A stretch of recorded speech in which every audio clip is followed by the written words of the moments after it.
Malam itu, Laras baru saja selesai bekerja lembur. Waktu menunjukkan jam 11 lewat 47 menit malam. Jalanan sudah sepi, udara dingin menusuk kulit. Ia membuka aplikasi taksi online, memesan perjalanan pulang. Lalu, beberapa menit kemudian, sebuah mobil hitam dengan plat nomor yang sesuai berhenti di depannya. Tanpa berpikir panjang, Laras membuka pintu dan masuk ke dalam mobil. Namun, sejak awal, ada sesuatu yang terasa salah.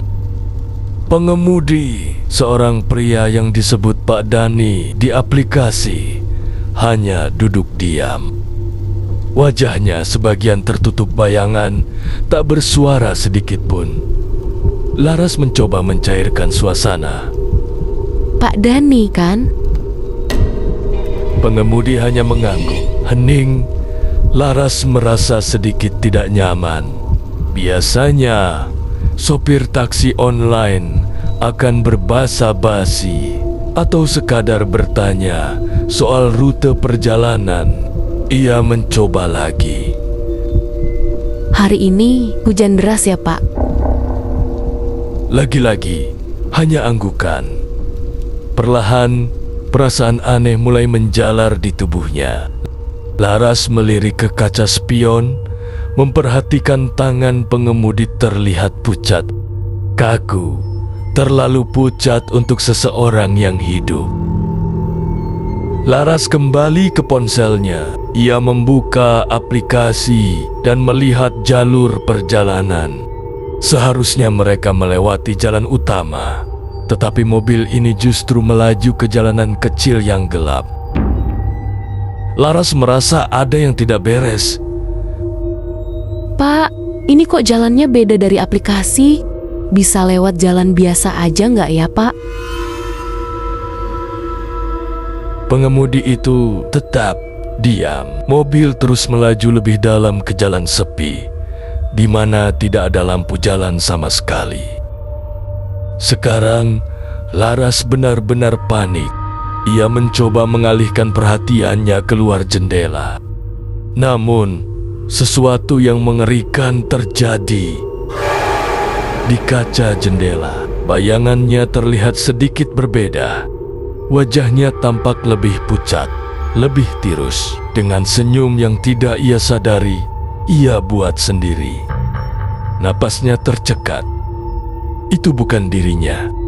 Bukan seperti yang ia ingat. Ia menelan ludah. Perlahan, ia menoleh ke pengemudi. Dan saat itulah, pria itu akhirnya berbicara. Kamu seharusnya tidak ada di sini. Laras membeku, tangannya gemetar saat menyentuh wajahnya sendiri. Kulitnya terasa dingin, terlalu dingin. Perlahan, kepingan-kepingan memori mulai kembali ke dalam pikirannya. Ia mengingat beberapa minggu yang lalu, ia juga menaiki taksi online. Tapi ia tidak pernah sampai di rumah. Ia meninggal dalam kecelakaan. Ia sudah mati. Sekarang, ia hanyalah sosok yang terus mengulang perjalanan ini setiap malam. Tanpa menyadarinya, matanya melebar saat melihat ke kaca spion. Ia benar-benar melihat wajahnya wajah seorang kuntilanak.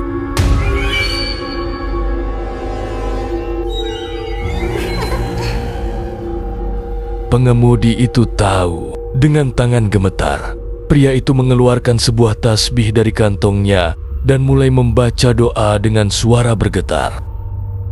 Astagfirullah, astagfirullah. Laras hanya bisa menatapnya. Ia kini menyadari, bukan dirinya yang ketakutan malam ini.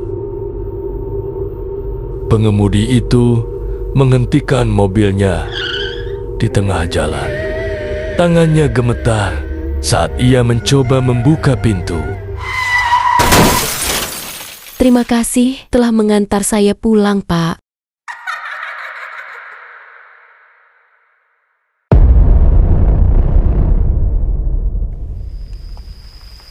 Malam adalah waktu di mana banyak orang memilih untuk beristirahat. Ketika dunia terlelap dalam tidur, ada yang tetap berjaga, memikul tanggung jawab untuk menanggung beban hidup. Joko, seorang tukang becak, salah satunya. Setiap hari ia mengayuh becaknya sampai malam, mencari nafkah di jalanan yang sunyi dan sepi. Namun, malam itu berbeda. Sesuatu yang mengerikan mulai mengintai dari balik kegelapan, sesuatu yang akan mengubah hidupnya selamanya. Malam itu, Joko merasa tubuhnya sangat lelah. Ia sudah bekerja sejak pagi, dan ini adalah perjalanan terakhirnya untuk hari itu. Jalanan terasa sepi, hanya suara hujan dan derap roda becak yang mengisi kesunyian malam. Namun, tiba-tiba, saat ia melewati sebuah jalan kecil yang tak terlalu dikenal, ia melihat sesuatu yang tak biasa. Seorang wanita berdiri di pinggir jalan. Matanya kosong, wajahnya tampak pucat, tetapi ia mengangkat tangannya seakan meminta tumpangan. Joko menatapnya dengan curiga. Namun apa yang bisa ia lakukan? Ia adalah tukang becak yang harus mencari nafkah. Ia berhenti dan mempersilakan wanita itu naik. "Selamat malam, Bu." Wanita itu tidak berkata apa-apa. Ia hanya masuk ke dalam becak dan duduk dengan tenang, tidak menunjukkan ekspresi apapun. Joko mencoba berbicara lagi, berharap bisa sedikit mengusir rasa kantuknya yang semakin berat. "Boleh dikasih tahu, Ibu, rumahnya di mana?" Tidak ada jawaban, hanya anggukan kecil dari wanita itu. Joko merasa ada sesuatu yang aneh, namun ia mencoba mengabaikannya. Ia mengayuh becaknya kembali, terus melaju di jalanan yang semakin sunyi. Tidak ada suara lain selain derap roda becak dan suara hujan yang semakin deras. Jalanan semakin sempit, pepohonan mulai menutupi jalanan, dan malam semakin larut. Joko mulai merasakan ketegangan yang tidak bisa ia jelaskan. Suasana malam itu terasa semakin berat, seperti ada sesuatu yang mengintai dari kegelapan. Ketika ia mengintip ke depan, ia hanya bisa melihat wanita itu duduk diam, menatap ke depan, tidak bergerak sedikit pun. Tangan wanita itu terlihat kaku, tangan yang memutih, seolah terbungkus oleh kegelapan yang semakin menyelimuti becak mereka. Seiring berjalannya waktu, Joko mulai merasakan ada yang aneh. Becaknya yang biasanya cukup ringan, tiba-tiba terasa sangat berat. Padahal jalanan ini datar, tidak ada tanjakan atau halangan apapun. Namun, beratnya terasa seperti menarik seluruh tenaga dari tubuh Joko. Ia terengah-engah, berusaha untuk mengayuh, namun seakan beban itu semakin meningkat. "Apa yang terjadi dengan becakku?"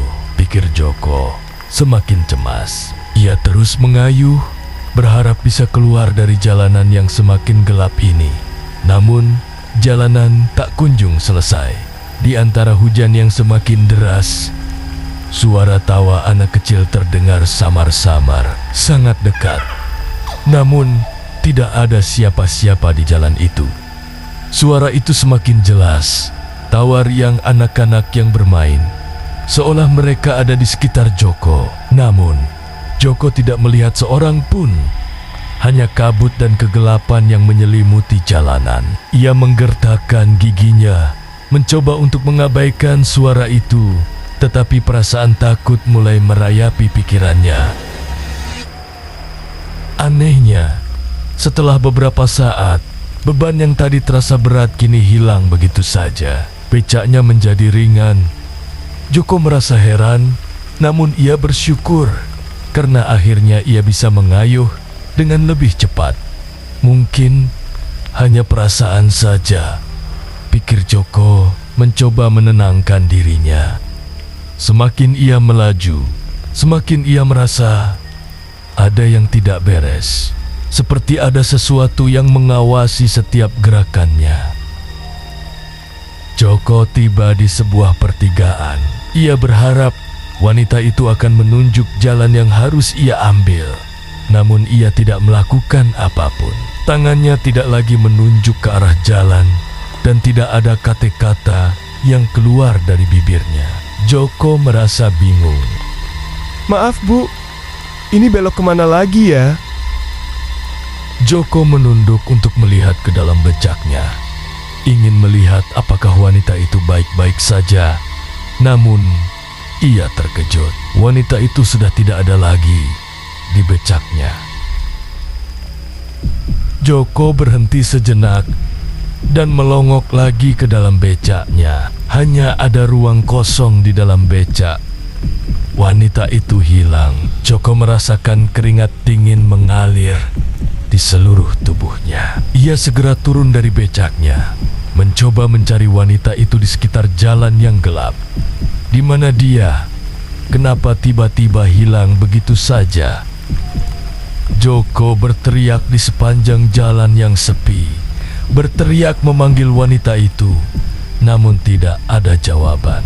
Hanya hening yang menyelimuti jalanan. Rasa takut semakin menyelimuti dirinya. Ia merasa seperti terjebak dalam sebuah mimpi buruk yang tak bisa ia bangunkan. Secara terpaksa, Joko kembali melanjutkan perjalanan pulang dengan perasaan cemas dan bingung. Malam semakin larut dan kegelapan semakin pekat. Ketika ia tiba di rumah, perasaan cemas masih menghantuinya. Setibanya di rumah, istrinya menyapa dengan cemas. Ia bercerita tentang berita yang ia dengar tadi siang. Tadi siang, ada ibu-ibu sama 3 anaknya ditemuin warga di dekat hutan. Mereka dibunuh secara tragis. Suaminya sendiri yang ngelakuin. Kepalanya dipenggal. Ngeri banget deh, Pak. Joko tidak bisa berkata-kata. Semua yang ia dengar terasa seperti sebuah petunjuk. Petunjuk bahwa wanita yang ia temui tadi adalah bagian dari kisah tragis itu. Tiba-tiba, ketukan keras terdengar dari pintu rumah Joko. Ia dan istrinya saling pandang dengan ketakutan yang semakin dalam. Joko berjalan perlahan menuju pintu. Tidak ada siapa-siapa di depan pintu, hanya udara malam yang dingin. Joko menutup pintu dengan cepat, namun perasaan takut itu semakin menguasai dirinya. Saat ia menoleh ke istrinya, sesuatu yang mengerikan terjadi. Wajah istrinya berubah menjadi sangat pucat. Matanya kosong dan wajahnya berubah seperti wanita yang ia antar tadi. Kamu tidak ingat, Joko? Kamu sudah mati sejak tadi. Joko terdiam. Ia melihat tangan dan tubuhnya yang kini terasa kaku dan tidak bisa digerakkan. Ia baru menyadari bahwa ia sudah tidak hidup lagi. Tidak lama kemudian, warga beramai-ramai datang ke rumah Joko sambil memanggil-manggil istri Joko. Istri Joko pun keluar dari kamar dan berlari ke arah keramaian. Warga mengabarkan kalau becak Joko ditemukan di hutan tanpa tahu di mana Joko. Joko hanya bisa menangis dan melihat semua orang yang sudah tidak bisa melihatnya lagi. Joko kini terjebak dalam kehidupan setelah kematian. Berjalan di jalan yang sama setiap malam, mengantar penumpang yang tidak akan pernah tahu bahwa mereka adalah bagian dari kisah yang sudah berulang.